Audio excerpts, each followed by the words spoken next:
ব্রাহ্মণ পুজো হয়ে যাবার পর মনে মনে ভাবছে, হ্যাঁ গো, মুচির পুজোটা তো করলাম না।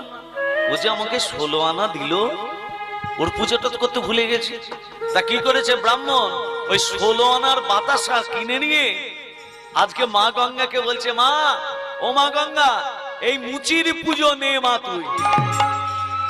যেই বলেছে মা গঙ্গা তুই মুচির পুজো নে, মা গঙ্গা স্বয়ং নিজ মূর্তি ধারণ করে 2 হাত পেতে বাতাসাগুলো দিচ্ছে। হৃদয় গৌর হরি বল, হরি হরি বল, হরি হরি বল।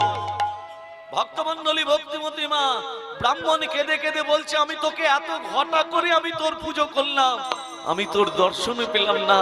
যেই আমি বলেছি মুচির পুজো নে, তুই আমাকে দর্শন দিলি মা। ব্রাহ্মণ যেই এসেছে মুচি তখন বলছে, ঠাকুরমশাই, আমার পুজোটা আপনি দিয়েছিলেন,